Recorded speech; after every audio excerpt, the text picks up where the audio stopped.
Asking for a raise often triggers immediate anxiety. While American corporate culture frequently rewards aggressive negotiations and hard ultimatums, British boardrooms operate on a different frequency. Here, success relies on a polite, highly structured, and strictly evidence-based approach. By the end of this video, you will have built a customized salary pitch document. You will have a defined data target, documented proof of your value, and the exact culturally calibrated phrasing memorized for your meeting. To build this framework, you need to gather 3 items right now. Pull up your current job description, locate your most recent performance review, and open a blank notes document. Sitting down with a manager to say you feel you deserve more money is an emotional plea.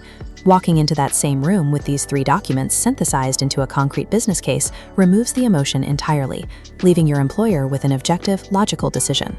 Step 1 is determining your exact market value. Search your specific job title on UK-based job boards, but apply strict regional filters. A marketing manager in central London commands a different base rate than the exact same role in the Northwest.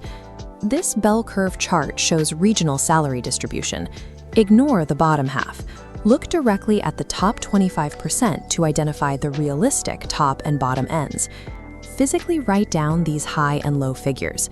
This numeric bracket is the mathematical foundation of your pitch. External market data dictates what the role pays. Now we move to the brag sheet, which proves your internal value to the company.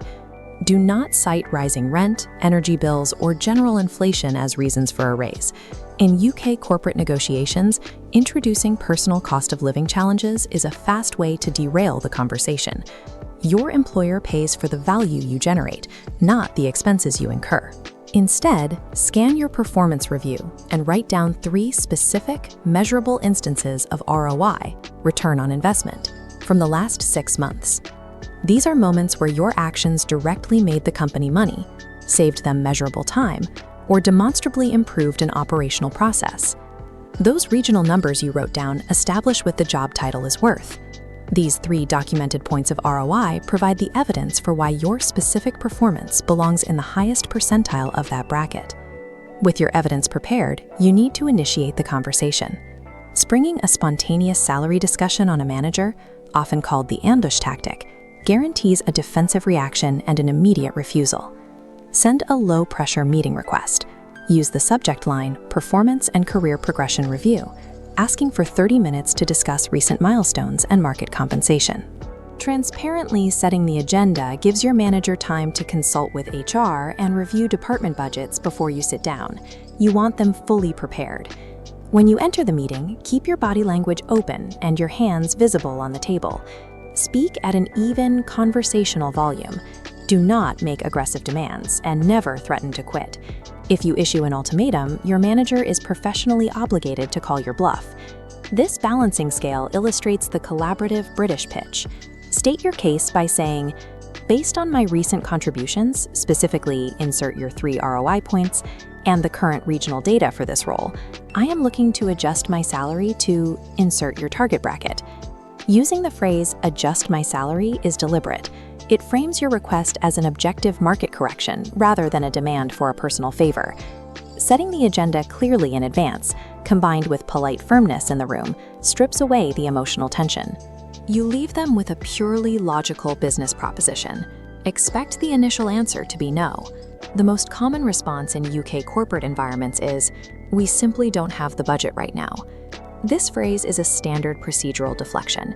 It is a predictable pivot point in the negotiation, not the end of the conversation. Respond to this rejection with a specific fallback question.